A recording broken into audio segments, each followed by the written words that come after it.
The scribes, the law teachers, are amazed at the wisdom of Jesus.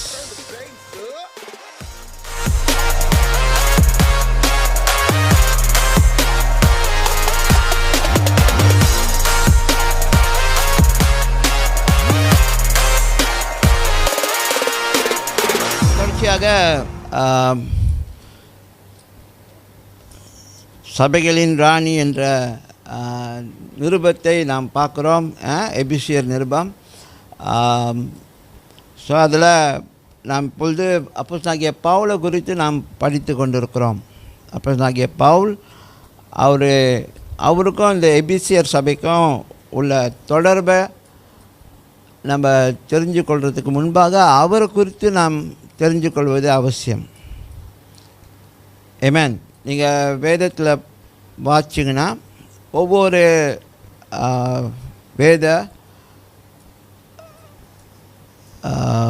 எழுத்தாளர்களும் சரி, வேதத்தில் உள்ள தனித்துவங்கள், ஒவ்வொருத்தருடைய பர்சனாலிட்டிஸ், ஓகே, நீங்கள் வாசிச்சிங்கன்னா அது உங்களுக்கு நிறைவாக கிடைக்காது. ஆனால் நீங்கள் போயிட்டு the mans of the Bible அப்படின்னு சொல்லி கூகுளில் செக் பண்ணிங்கன்னா அங்கே வேதத்தில் உள்ள அத்தனை மனிதர்களுடைய பேரும் வரும்.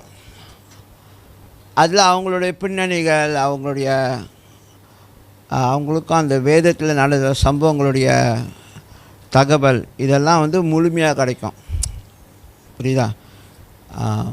அப்போஸ்தலனாகிய பவுல் என்ற ஒரு மனுஷனுடைய முழு விவரங்கள் ஒரு வீடியோவாக கூட எடுத்திருக்காங்க.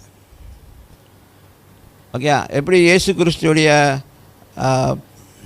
வாழ்க்கை சரித்திரத்தை குறித்து இன்றைக்கி வேதத்தில் நாம் வாசிக்கிறோம். ஆனால் முழுமையாக இருக்காது. ஆமாம் இல்லையா? அநேகருக்கு ஒரு கேள்வி இருக்குது. 12 வயசுலேருந்து 30 வயசு வரைக்கும் இயேசு கிறிஸ்துவை குறித்து எந்த ஒரு தகவலும் இருக்காது.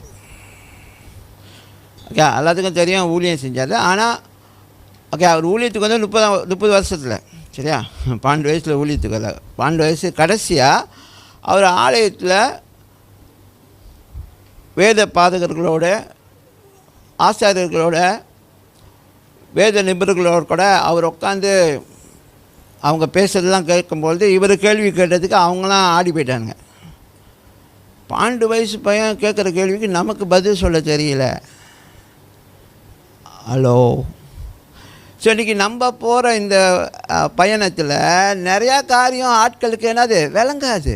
நீங்கள் அதை குறித்து சிந்திக்கணும். அன்றைக்கி இயேசு கிறிஸ்து கேட்ட சில கேள்வி அவங்களுக்கு என்னது பதில் இல்லை. புரியுதா?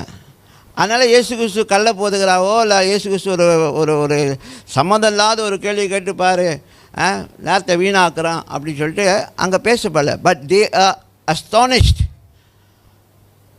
The scribes, the law teachers are amazed at the wisdom of Jesus. இயேசு கிறிஸ்துடைய ஞானத்தை குறித்து அவர்கள் ஆச்சரியப்பட்டார்கள். 12 வயசு பையன் கேட்ட கேள்விக்கு நமக்கு பதில் இல்லை.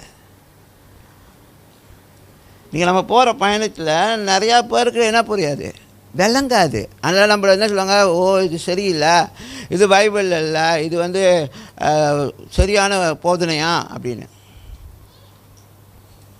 சரியா? அதனால் நீங்கள் பயப்பட வேண்டிய அவசியம் இல்லை. நீங்கள் ஒரு குழப்பத்துக்குள்ளே போக வேண்டிய அவசியம் இல்லை. காலம் நிரூபிக்கும் நம்ம பயணம் சரியாக இருக்குமா இல்லையான்னு, நம்ம பயணம் சரியான பயணமா இல்லையான்னு சொல்லி காலம் நிரூபிக்கும். 2வது நம்முடைய வாழ்க்கை அனுபவம் அதை நிரூபிக்கும். நீங்கள் வெயிட் பண்ண வேணாம், இன்னொரு 5 வருஷம் சொல்லி தான் இது ப்ரூவ் ஆகும். இல்லை, உங்கள் வாழ்க்கையில் அது இப்போ எஃபெக்டிவ் ஆகுது.